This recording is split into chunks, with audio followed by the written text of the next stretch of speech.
नमस्कार दोस्तों, आइए जानते हैं मध्य प्रदेश की आज की फटाफट बड़ी खबरें। उज्जैन जमीन खरीदी मामले पर हंगामा। मध्य प्रदेश विधानसभा के मानसून सत्र के पहले दिन सरकार ने समान नागरिक संहिता विधेयक 2026 सदन में पेश किया। हालांकि इस पर चर्चा की तारीख अभी तय नहीं हुई है। इसी दौरान नेता प्रतिपक्ष उमंग सिंघार ने उज्जैन जमीन खरीदी का मामला उठाकर चर्चा की मांग की। भाजपा विधायकों और मंत्रियों ने इसका विरोध किया। संसदीय कार्य मंत्री कैलाश विजयवर्गीय ने कहा कि यह विषय स्थगन प्रस्ताव के तहत नहीं उठाया जा सकता। इसके बाद कांग्रेस विधायक गर्भगृह के पास पहुंचकर नारेबाजी करने लगे, जिससे सदन का माहौल गर्म हो गया। जीतू ने बीजेपी प्रत्याशी को मंच पर बुलाया। दतिया विधानसभा उपचुनाव के प्रचार के दौरान चिरुला गांव में दिलचस्प राजनीतिक नजारा देखने को मिला। कांग्रेस प्रदेश अध्यक्ष जीतू पटवारी कांग्रेस प्रत्याशी के समर्थन में सभा को संबोधित कर रहे थे, जबकि भाजपा प्रत्याशी आशुतोष तिवारी जनसंपर्क करते हुए वहां से गुजर रहे थे। आशुतोष तिवारी ने दूर से हाथ जोड़कर अभिवादन किया तो जीतू पटवारी ने मंच से उन्हें पास बुलाते हुए कहा, इतनी दूर से क्यों जा रहे हो, पास आकर मिलो। दोनों नेताओं की यह मुलाकात वहां मौजूद लोगों के बीच चर्चा का विषय बन गई। बड़वानी में नीट पेपर लीक पर छात्रों का प्रदर्शन। बड़वानी में नीट परीक्षा में कथित पेपर लीक और परिणामों में विसंगतियों के विरोध में छात्रों ने कलेक्टर कार्यालय पहुंचकर जोरदार प्रदर्शन किया। प्रदर्शनकारियों ने केंद्रीय शिक्षा मंत्री धर्मेंद्र प्रधान के इस्तीफे की मांग करते हुए नारेबाजी की। कलेक्टर द्वारा झापन नहीं लेने पर छात्र कार्यालय के बाहर धरने पर बैठ गए। बाद में नायब तहसीलदार ने झापन स्वीकार किया। NSUI ने परीक्षा प्रणाली की विश्वसनीयता पर सवाल उठाते हुए निष्पक्ष जांच, दोषियों पर कार्रवाई और छात्रों के भविष्य की सुरक्षा सुनिश्चित करने की मांग की। बुरहानपुर के शिवाजी नगर आरओबी स्थल का हुआ निरीक्षण। बुरहानपुर के लालबाग स्थित शिवाजी नगर रेलवे क्रॉसिंग पर रेलवे ओवरब्रिज निर्माण की वर्षों पुरानी मांग को लेकर खंडवा सांसद ज्ञानेश्वर पाटिल ने अधिकारियों, जनप्रतिनिधियों और स्थानीय नागरिकों के साथ स्थल का निरीक्षण किया। उन्होंने करीब 1 घंटे तक क्षेत्र का दौरा कर लोगों की समस्याएं सुनी। क्षेत्रवासियों ने बताया कि लगभग 20,000 लोगों को रोजाना रेलवे लाइन पार करने में भारी परेशानी होती है। सांसद ने भरोसा दिलाया कि इस महत्वपूर्ण जन सुविधा के निर्माण के लिए हर स्तर पर लगातार प्रयास किए जाएंगे।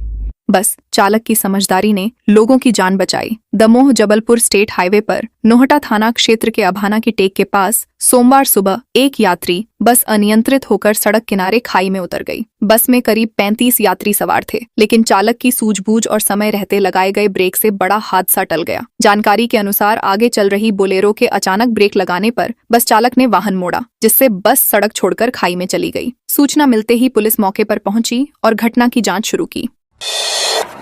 जीतू पटवारी की सभा में युवकों ने पूछे सवाल। दतिया विधानसभा उपचुनाव के प्रचार के दौरान जिगना गांव में कांग्रेस प्रदेश अध्यक्ष जीतू पटवारी की जनसभा में कुछ युवकों ने पहुंचकर उनसे सवाल जवाब किए। इस घटना का वीडियो सोशल मीडिया पर तेजी से वायरल हो रहा है। वीडियो में एक युवक पुराने बयानों और संविधान का हवाला देते हुए सवाल पूछता दिखाई देता है। जवाब में जीतू पटवारी कहते हैं कि वे बातचीत के लिए तैयार हैं, लेकिन किसी को उनके अधिकार पर लड़ने का अधिकार नहीं है। घटना के बाद यह मामला राजनीतिक चर्चा का विषय बन गया।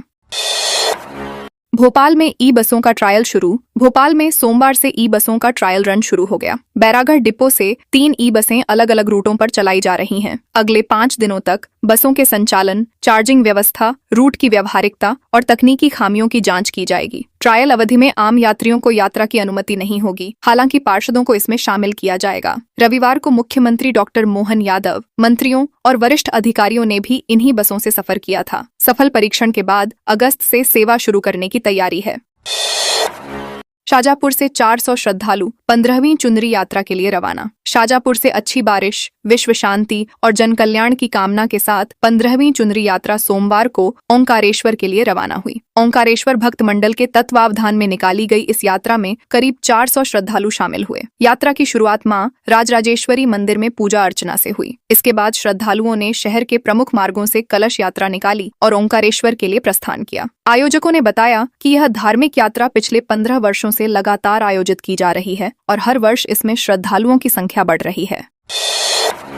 रायसेन जिला अस्पताल से गायब हुए नए शव वाहन। रायसेन जिला अस्पताल को वर्ष 2025 में मिले 2 नए निशुल्क शव वाहन कुछ महीनों बाद कंपनी वापस ले गई, जिनकी जगह पुराने वाहन उपलब्ध कराए गए। वर्तमान में इन्हीं वाहनों से ग्रामीण क्षेत्रों तक शव पहुंचाने की व्यवस्था की जा रही है। इनमें से एक वाहन खराब पड़ा है, जबकि दूसरे में भी तकनीकी दिक्कतें सामने आ चुकी हैं। इससे कई बार शव वाहन सेवा प्रभावित हो रही है और परिजनों को परेशानियों का सामना करना पड़ रहा है। मामले को लेकर स्थानीय स्तर पर सवाल भी उठ रहे हैं। नर्मदापुरम में युवक को 3 घंटे बंधक बनाकर पीटा। नर्मदापुरम जिले के सोहागपुर में शराब ठेकेदार से जुड़े कर्मचारियों पर युवक के अपहरण, बंधक बनाकर मारपीट करने और झूठे मामले में फंसाने का आरोप लगा है। जानकारी के अनुसार 22 वर्षीय युवक शराब खरीदकर घर लौट रहा था, तभी उसे जबरन वाहन में बैठाकर करीब 3 घंटे तक पीटा गया। बाद में आरोपियों ने उसे थाने ले जाकर आबकारी एक्ट के तहत झूठा केस दर्ज कराने का दबाव बनाया। पुलिस ने 5 आरोपियों को हिरासत में लिया है, जबकि 2 अन्य की तलाश जारी है। कट्टे की नोक पर नकदी, मोबाइल और सोने की लूट। श्योपुर जिले के विजयपुर थाना क्षेत्र में 2 पशुपालकों से हथियारबंद बदमाशों ने लूटपाट की और एक युवक के अपहरण का प्रयास किया। बाबू बाबा के जंगल से लौट रहे दोनों युवकों को रास्ते में रोककर कट्टे के बल पर मोबाइल, नकदी और सोने की बाली लूट ली गई। इसके बाद एक युवक को जंगल के अंदर ले जाया गया, लेकिन ग्रामीणों और पुलिस की घेराबंदी की सूचना मिलते ही बदमाश उसे छोड़कर फरार हो गए। पुलिस आरोपियों की तलाश में जुटी हुई है।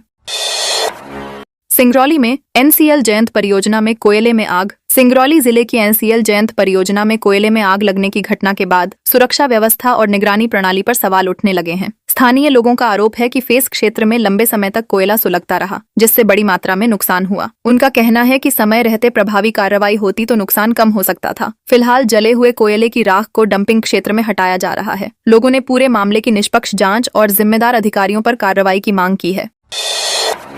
जबलपुर के रांझी उमरिया में 20 एकड़ में बनेगा नगर वन। जबलपुर नगर निगम शहर की आबोहवा सुधारने और हरित क्षेत्र बढ़ाने के उद्देश्य से रांझी के उमरिया क्षेत्र में 20 एकड़ भूमि पर नगर वन विकसित करेगा। प्रशासनिक अधिकारियों ने स्थल का निरीक्षण कर जल्द कार्य शुरू करने के निर्देश दिए हैं। इस परियोजना में जापान की मियावाकी तकनीक से कम समय में घना जंगल तैयार किया जाएगा। यहाँ नीम, पीपल, गूलर, आम, जामुन, अमरूद और कटहल जैसे पौधों के साथ कई औषधीय प्रजातियों का भी रोपण किया जाएगा।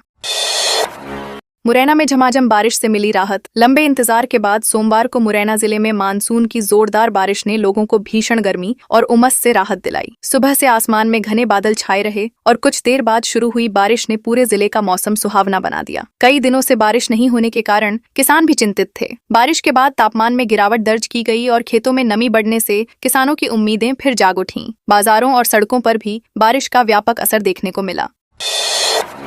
24 अगस्त को नगर भ्रमण पर निकलेंगे बाबा पशुपतिनाथ। विश्व प्रसिद्ध भगवान पशुपतिनाथ महादेव की पारंपरिक राजसी शाही सवारी इस वर्ष 24 अगस्त को सावन के अंतिम सोमवार पर निकाली जाएगी। आयोजन समिति और काली आरती मंडल ने तैयारियां शुरू कर दी हैं। वर्ष 1996 से चली आ रही इस परंपरा में हर साल हजारों श्रद्धालु शामिल होते हैं। समिति के अनुसार सावन माह में प्रतिदिन सुबह रुद्राभिषेक और अभिषेक किया जाएगा। शाही सवारी से एक दिन पहले 23 अगस्त को भव्य वाहन रैली निकलेगी, जबकि 24 अगस्त को सवारी शहर के प्रमुख मार्गों से गुजरेगी। तामिया के एकलव्य आवासीय विद्यालय में छात्रों का हंगामा। छिंदवाड़ा जिले के तामिया स्थित एकलव्य आदर्श आवासीय विद्यालय में हॉस्टल के भोजन की खराब गुणवत्ता को लेकर छात्र छात्राओं ने सोमवार को विरोध प्रदर्शन किया। बारिश के बीच छात्र विद्यालय परिसर में धरने पर बैठ गए और कलेक्टर से मुलाकात कराने की मांग करने लगे। छात्रों का आरोप है कि लंबे समय से खराब भोजन परोसा जा रहा है और कई बार खाने में कीड़े भी फैल चुके। शिकायतों के बावजूद सुधार नहीं होने से उन्होंने आंदोलन का रास्ता अपनाया और कार्रवाई की मांग की।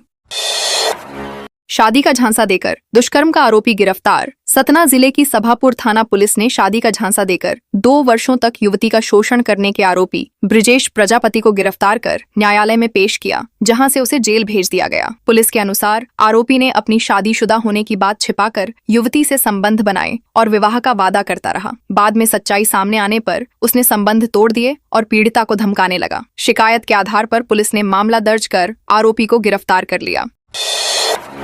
इंदौर दाहोद रेल परियोजना का कम हुआ काम। इंदौर दाहोद रेल परियोजना का निर्माण कार्य पिछले कई महीनों से तेज गति से चल रहा था, लेकिन अब इसकी रफ्तार धीमी पड़ती दिखाई दे रही है। पीथमपुर से धार तक रेल इंजन के सफल परीक्षण के बाद लोगों को उम्मीद थी कि काम और तेजी से आगे बढ़ेगा। परियोजना के तहत नई रेलवे लाइन, पुलों और स्टेशनों का निर्माण युद्ध स्तर पर किया जा रहा था। अब कई स्थानों पर काम की गति कम होने से स्थानीय लोगों में चिंता बढ़ गई है और परियोजना की प्रगति पर सवाल उठ रहे हैं।